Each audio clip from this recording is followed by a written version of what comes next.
Peut-il y avoir un jugement sans croyance? Thèse. Juger, c'est déterminer de manière certaine qu'une chose est ou n'est pas. Antithèse. Tout jugement implique une adhésion de l'esprit qui est un acte de foi. Thèse. Il peut y avoir un jugement sans croyance. En effet, la croyance n'a aucune part dans les jugements de réalité. Ceux-ci sont objectifs et valables universellement. La vérité d'une idée s'impose d'elle-même. Je ne peux donc pas croire qu'une chose est vraie, je le sais. Premier argument, il y a deux sortes de jugements. Le jugement est un acte intellectuel par lequel on affirme ou nie un rapport entre deux idées. Par exemple, eau et froid, dans le jugement, l'eau est froide. Il y a deux sortes de jugements. Le jugement de réalité, qui affirme la réalité d'une relation, Paris est en France, et le jugement de valeur, qui porte une appréciation subjective, Paris est une belle ville.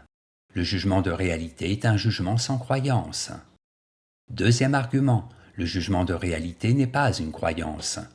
En effet, si le jugement Paris est en France n'était qu'une croyance, il ne serait pas universellement accepté. Or, tout le monde peut constater que Paris est bien en France et personne ne croit le contraire. En tant qu'il est objectif, le jugement de réalité ne comporte par définition aucun élément de croyance ou de subjectivité. Troisième argument, la vérité s'impose d'elle-même.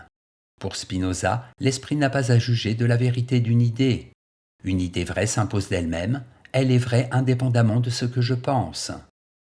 Le jugement ne repose donc pas sur une décision de mon esprit, c'est plutôt l'idée vraie qui s'impose à mon esprit par son évidence dans une intuition rationnelle. Le consentement que je donne n'est qu'une reconnaissance de la vérité. En bref, le jugement de réalité est objectif et sans croyance. La vérité s'impose d'elle-même, je n'ai pas à juger si elle est vraie ou fausse. Antithèse, il ne peut pas y avoir de jugement sans croyance. En effet, l'homme ne peut pas avoir de certitude absolue car il ne peut pas atteindre les choses en soi. Tout jugement, qu'il soit de valeur ou de réalité, suppose donc une adhésion de la volonté. Dire qu'une chose est vraie, c'est croire qu'elle l'est. Premier argument, il y a des jugements problématiques. Le jugement Paris est en France est tautologique.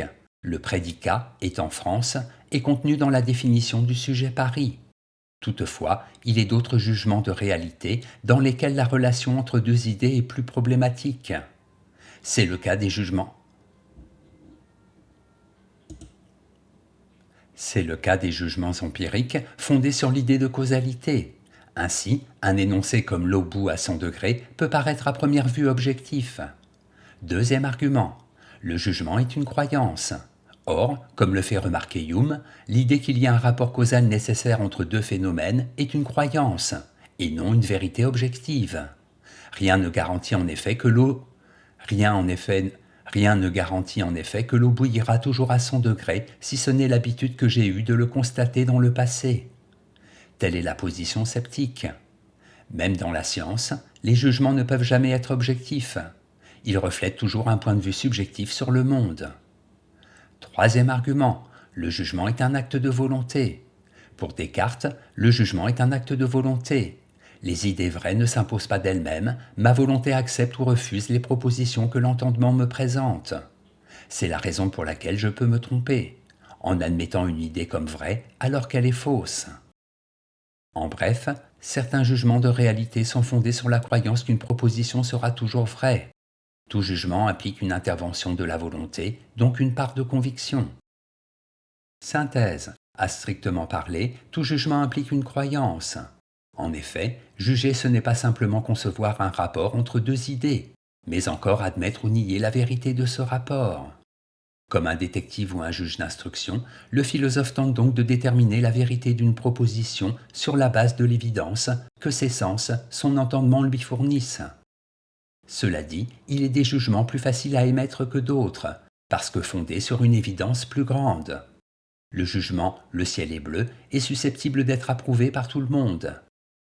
L'univers est en expansion, voilà un jugement plus problématique, qui correspond certes aux observations faites actuellement, mais qui sera peut-être un jour corrigé sur la base de connaissances plus approfondies.